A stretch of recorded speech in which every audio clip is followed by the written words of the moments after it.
we get started and call the meeting to order? Yes, so I will do a roll call vote. Commissioner Chung, Here? Commissioner Guillermo, Here. and Commissioner Chow. Yes.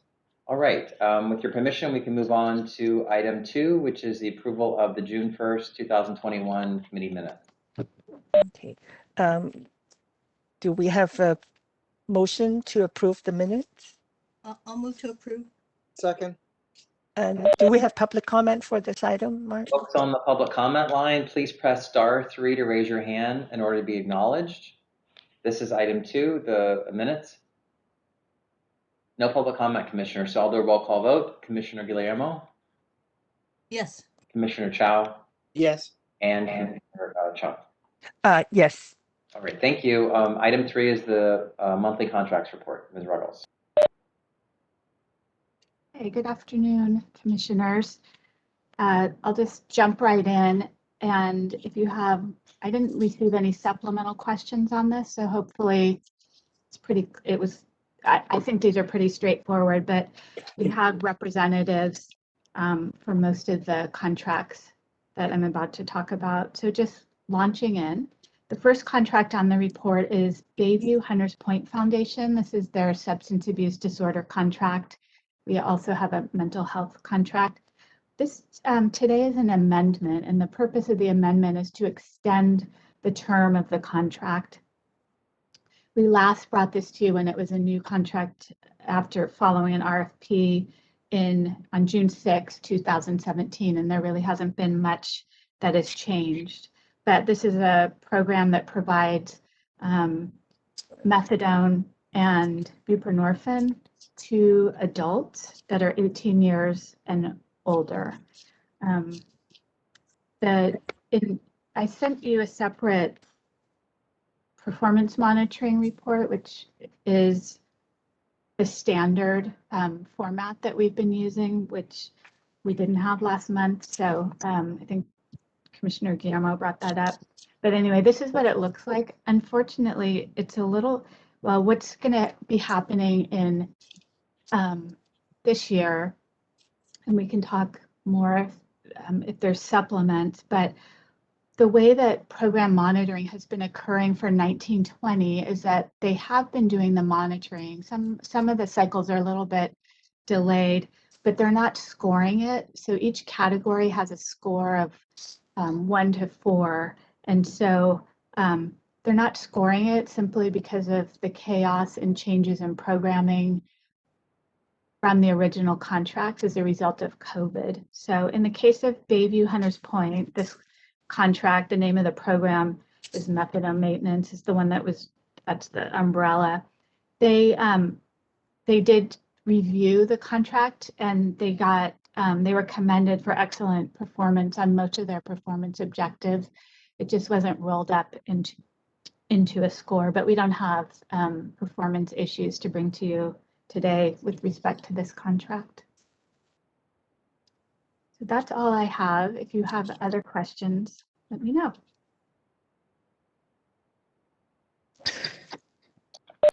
Commissioners, any questions on this one?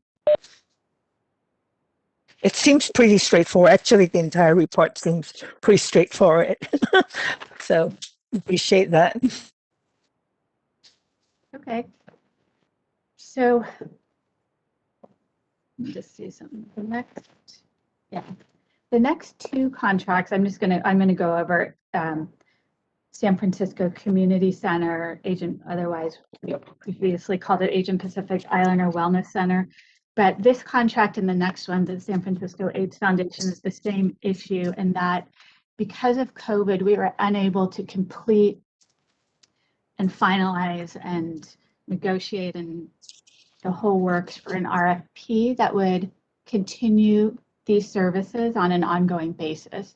So in lieu of being able to complete the RFP process, we have brought the contract to you today to approve a 1-year extension, which will allow us in the background to finish our RFP process this fiscal year and then come back for longer term contracts, but just following our procedure, which is to seek your approval when we amend a contract, and this isn't this is a formal amendment because we're extending the term. So their annual monitoring is underway for 1920. They're one of the last cycles, and then just COVID again delayed. But we do have a DPH representative, and I think the agency actually. But anyway, we have a DPH representative if you have more questions about anything on this particular contract. Okay, I see Ms. Kwan join us, in this meeting. I don't really have any questions. And as I have mentioned, previously in one of the meetings, I think that our commitment is to make sure that during this period, everything is like as smooth as possible. So appreciate you bringing this to us and, and so that we can really address some of the gaps that might happen due to COVID. Any questions from?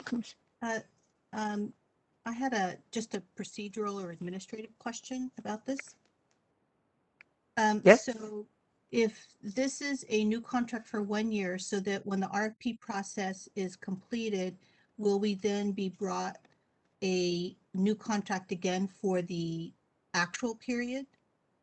Or will it be another new contract separate? I'm just not sure of how these things are presented. Yeah. That's my- So once we do an RFP and whatever vendors are selected, those will again be new contracts, and then we'll come back to you. And if it's a new contract with an existing vendor that's pretty much doing the same thing, it'll show up on this report again. But if it's a new vendor and there's a different service, a new vendor to this service or a different service, then it will go on that contract memo report. But yes, following an RFP, there's brand new contracts and you'll see it. It So won't then be just if the RFP process had been not delayed, then we would not have to worry about making sure that a new contract was brought to us in a timely fashion, right? It would have been, the RFP process would have been completed and we would have been approving a new contract for existing services or for continuing service for the duration of what a normal contract would be? Or is it an annual contracting process? My unfamiliarity being new to the committee, just asking. Right. Yeah, so typically, not always, but typically, always we come to you, and in theory, we always come to you with new contracts. Most of our contracts are multi-year and they're more than 1 year. And so what you approve in that box at the top that says current total contract not to exceed amount with contingency, and then the term, you're approving that. So that total amount is typically for multiple years. The money matches to the term that's been identified. And so we don't normally come back until we do a formal amendment or have a new contract. So if within that total contract amount, you've approved 3 years and you know what the amount is each year, then you won't see this particular contract again, or a particular contract again. So what you're approving is a term. I'm sorry to interrupt because I don't, maybe I didn't ask my question correctly. I didn't want you to have to go into detail for something that was really just a curiosity question. Oh, I think that maybe I can help a little. So this is like this is not a regular way that we approve contracts. So I think that Ms. Ruggles was trying to say that, usually, we approve multiple year contract, but because of this unusual time period and, and unusual circumstances, they're bringing forward a 1 year provisional contract, kind of, so that we can support the services to continue without interruptions. And then when they got prepared, for the actual RFP and finished with the reporting for the last period, we will see a new contract, for us to approve, the next time. Right. Okay. So that was my question. I just wanted to make sure that we were not going to be in a position where there would be an interruption in services because we have to approve a new contract if the RFP process had not been completed. That was just my question. So, and to clarify the length of the actual length of normal contracts. So, yeah. Good. I'm just glad we're doing it. I think. Yeah. Yeah, so this is not usual, that this 1 year contract is not the usual way. So it's either, like multi-years and we do an amendment to extend the contract. But I think that because this is the end of the contract, so we're doing a 1 year extension, well, 1 year new contract, just to bridge, like the services. Am I Right. correct, Ms. Ruggles? Yeah. Okay. And this would be the Correct. case for other contracts that are having to go through the same process, correct? Yeah, well, today it's for the other one that's in the same RFP bucket problem is the San Francisco AIDS Foundation. Right, okay. So I don't have to ask the same question again later. No, Yeah. but this is good question. So thank you for bringing that up. So the San Francisco AIDS Foundation is a 1-year contract that we are doing with the sole source authority because the old contract expired and we don't have the RFP in place to continue these services. So here you are with this 1-year contract with the San Francisco AIDS Foundation. If you have any questions about the specific services, we have Hannah here to speak to that. And otherwise, we brought this, it hasn't actually been that long. Maybe not everyone was on the committee then, but September 1st, 2020. And that would have been for an amendment. So anyway, any questions on this contract? Well, yeah, it's more again a procedure, and of course this may not occur as you pointed out because this is sort of a unusual situation. But as I'm reading in your top summary line, I don't know that this is fitting exactly because it says the annual difference is 100%, and and of course, in your previous contract, you weren't putting anything in because this was a brand new contract. And so I just think that maybe the totals, maybe the summary would have read better if we were looking at the current total contract, filling that in, and then saying this one is the same price. Yeah, you know what I normally do, and I can, now that you brought this up and I can see it, normally, or what I try to do when I'm reading through and editing is adding a sentence and saying, under the reason for the funding change, that while this is a new contract, for comparison purposes, I've provided the prior year, but it looks like that sentence is missing on this. Yeah, I think I would prefer to see not applicable because this is a 1 year extension contract, so there's no like that we shouldn't be comparing like another contract that's like ending with this one. So that's my thought on this. Like so otherwise like we're gonna see this kind of like challenges all the time.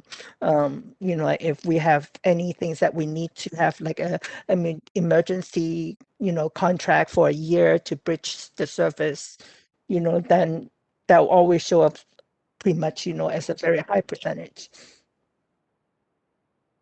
Yeah, I think it seems to me Ms. Ruggles has the right idea that whatever lines you fill in, if there is a bottom statement saying this is, for technical purposes or whatever it is, we've had to extend the contract, there is no price difference or something, that really would also, alert us again that this is in this category. Yeah, so my normal process would be not to include the comparison of the total NTE, not to exceed amount, because that could be different number of years. It's just not that helpful.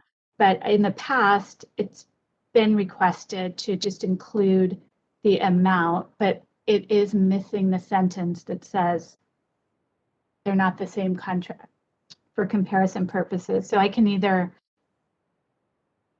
put that in, or did you not, do you want annual to be taken out also? I think the NA description, to me, it makes a little bit more sense because it is a different, and it's an unusual circumstance under the Okay. annual difference. Yeah, I would agree with that as well, because, you know, like if somebody just like is looking at the contract report without actually looking at the narratives and also, you know, the numbers, then it would seems odd, you know, to have you know, like such a big, you know, percentage like Right. Okay, stand out. so include the total annual amount with a sentence that says this is for comparison purposes, but up in that box on the top, that row, under annual difference and annual difference percentage, right, NA? Right. Yes. Yeah, I would think that's a better way to approach that. Yes. Okay. Yeah, Yeah. probably. And then I think the explanation that you're giving in your narrative really is helpful. Um, you know, re-emphasizing that this is merely an extension, and there is no difference, or there's a difference with the cost of living or whatever it is. Okay. All right. Easy fix. Thank you. Do you have Well, we're any trying to other- make things easier, not more complicated for you. Love it. I'll take it. Do you have any other questions, or should I move on? You can move on. Okay. All right. Thank you, reps from APH and vendors. Okay. The next contract, we'll kind of reverse everything we've said, but this is Richmond Area Multi-Services. And the requested action is approval of a new original agreement with RAMS for peer-to-peer services for the term of July 1st, 2021 through September 30th, 2022. So what I said about multi-year contracts, that is still our desire, but just with our own like getting organized and whatnot, we're coming here now with this so you can approve the continuation of these services as the result of an RFP where RAMS was selected. The reason it's not longer is we will be taking this contract to the Board of Supervisors. And so that means you're going to see this contract again, because we will come back to you when we have the proposed longer multi-year term and the full funding. But for now, what we're bringing to you is a new contract that most of the services, the majority of the services that are in this contract just were reselected through an RFP process. And so, so this is a longtime partner that we have, Richmond Area Multi-Services. This has been a really successful program. We refer to the contract as peer-to-peer services, but you can see if you look at the service description or the UOS annual is kind of an easy way to look at it too. It shows you the different types of services that are in here, certificate programs and whatnot. And you can see in the performance monitoring, they you can see the comments where you actually see scores. That's because we put a placeholder in just so you could get an idea that they're doing really well. The scores are from 18-19, so it's a little bit dated, but they're finishing the 19-20 in those two areas. So that's what I can tell you about this contract. I have Tracy Helton is here from Behavioral Health Services if you wanted to ask questions specific to the programming. Well, I know this is a program that we've had for quite a while and has been, you know, commended for the attempt to get people back into their own, into some sort of situation where they're back to life. So, well, they've met all the contract services. Do they have any evaluation as to, in terms of the final outcome, how many people actually, for example, were able to, do whatever they're looking to do? So this particular program is paid for through the Mental Health Services Act. So we do have some outcomes related to client satisfaction.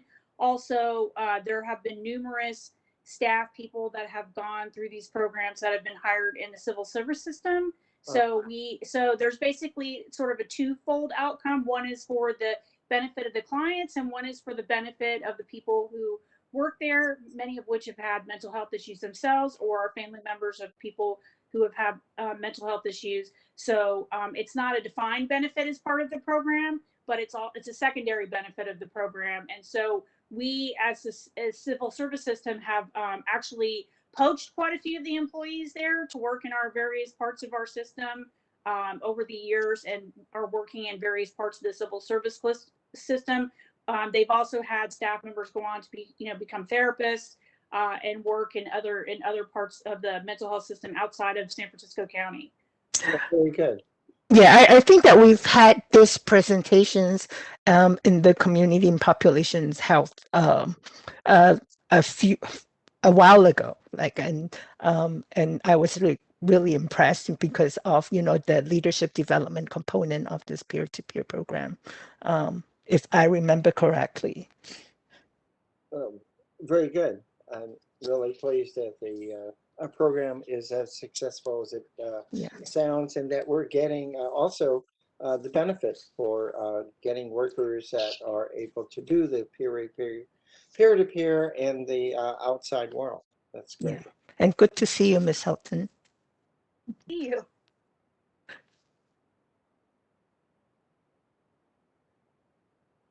I think we can move on to the next one. Okay, thanks, Tracy. Okay, the next contract is a contract with UC Regent, University of California at San Francisco. The proposed or the requested action is for the Health Commission approval of a contract amendment. This is an existing contract, so approval would extend the term of this contract by 3 years, bringing it up to a total of 5 years and 5 months. And this contract provides specialized medical services at Laguna Honda Hospital across 17 categories of services, which I won't read. But the department is requesting, increasing the term, and then an annual budget is just, they've given an estimated average to come up times 5 years and 5 months plus contingency. And for this contract, we have staff from Laguna Honda, I believe, here, if you have questions about the specific services being provided.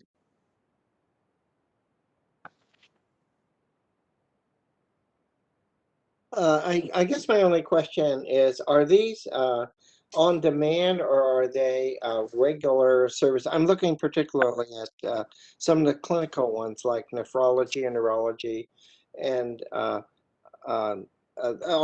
these then set up as clinics, and others are, I would imagine, used as needed, right, in radiology? So if there was a little explanation as to which might be kind of scheduled programs, and that the department has, say, like in a ortho clinic, they would, well, I guess it's not an ortho clinic, but neurology clinic, that they have a neurologist coming. Just give us an idea of what are regular services and which ones are actually services like pathology and radiology.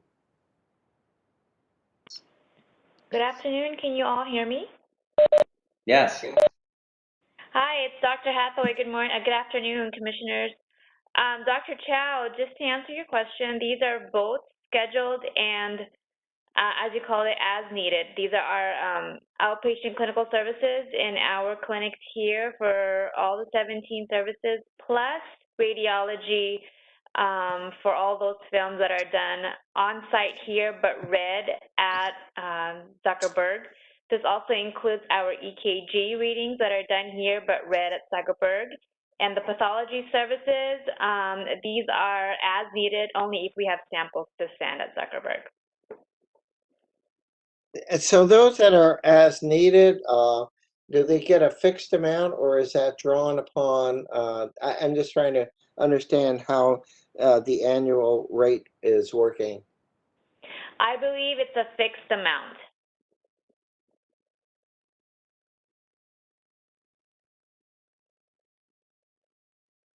Okay. No, thank you.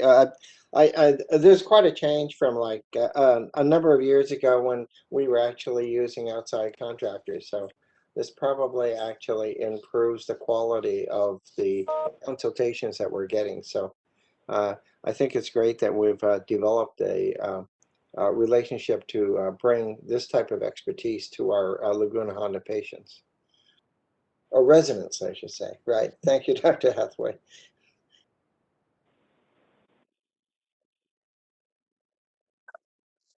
And with no additional comment or questions, I think we can entertain a motion to, There's one more contract. there's one more. Apologize. I For spoke too Rona soon. Consulting Group. Okay. So this contract is a 4-month term extension, and it's making available the balance of the funding that is left in the current contract. We're extending the contract. We're also finalizing a solicitation process. And so once that RFP is complete, a new contract will be negotiated and issued and brought to the Health Commission with the vendor that's selected through that process. So this, though, is allowing the department to continue services by extending the term and using the same funding. So I had made a note, but because I asked this question, I'm like, how come the term is extended by 4 months? It's the same funding, give or take. And it's really like what I was just saying is it's just the balance that's left. But if they don't spend it, then it won't. It just comes back to the general fund. So they're only paid based on actuals. And we have department representation if you have more specific questions about this contract.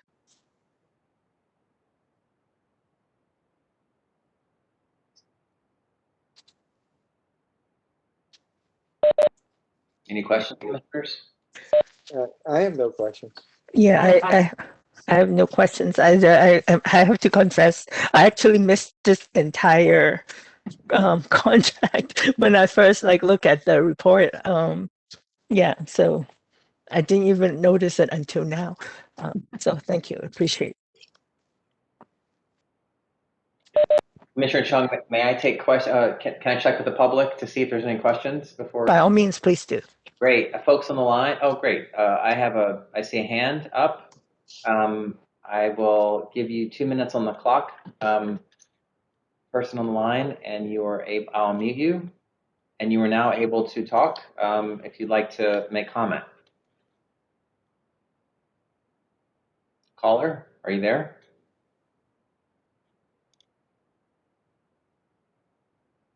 Caller, are you there? I've unmuted you. Okay, seems like that person's not going to comment. So you all can consider a motion to approve.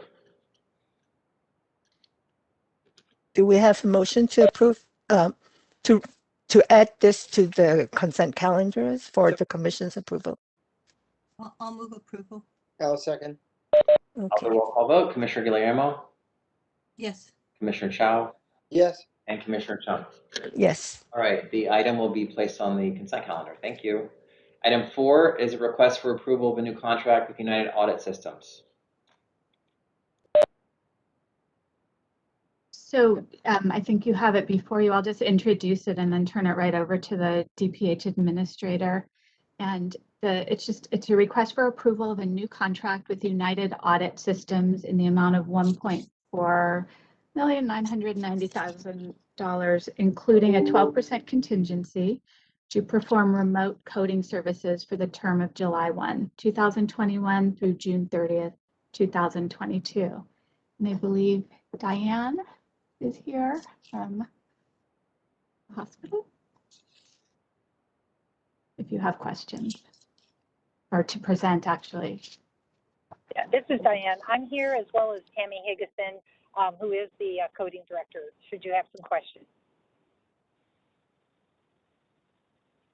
I had a question. Did we have these services prior to the contract, the proposed contract with this company independently, or were we doing coding in-house or some other way? Hi, this is Tammy. Can you hear me? Yes. Yes. Hi, good afternoon. Yes, to answer your question, we did have these services previously. It's pretty standard to have backup in case people go on leave or sick, because it is a direct impact to revenue. We need to have these, services when internal staff aren't able to complete the coding. We did have them prior through another contract, which has expired. And so that's why we sought out, and it was an unexpected expiration. And so we sought out this contract to replace that. But the services have been in place for a long time. Was it with the same contract? No, it was with a different company. Okay, thanks. And I'm sorry, was it a competitive process, or was it a sole source? The previous contract? This one? No, it's not sole source. Okay.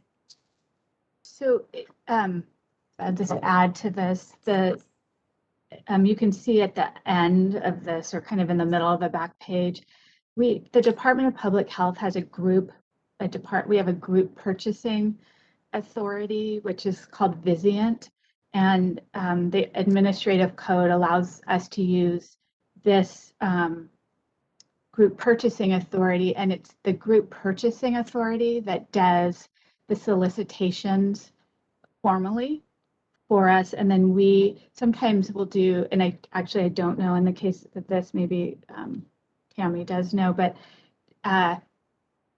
we can select like that. They do the selection, the bidding process for us, and sometimes we do a supplemental process from the vendors that are there. But it's the authority. You can see it on the back. It's 21A.2 of the admin code, which allows us to do use the group purchasing authority to select vendors, and that's where this vendor came from. Thank you. Just so that I understand, then the GPO Vizient does the competitive bidding on behalf of the department, and then this is really just authorizing the selection of that particular contractor under Vizient's, under our overall GPO contract with Vizient. Right, in shorthand, yes, that's Okay. right, exactly. That's correct. Thank you. Any more questions or comments? May I check the comment line, Commissioner Chung? Please do. First on the line, if you have a question about item 4, please press *3 to raise your hand so we can acknowledge you. No questions, Commissioner. Okay, so do we have a motion? So move. Okay, so all in favor of, roll call, like to add this to the consent calendar. And I didn't hear a second. Could we get a second from Commissioner Chung or Commissioner Guillermo? I'll second. Great, thank you. Commissioner Guillermo, Yes. Commissioner Chow, Yes. and Commissioner Chung. Yes. Thank you. Item 5 is emerging issue.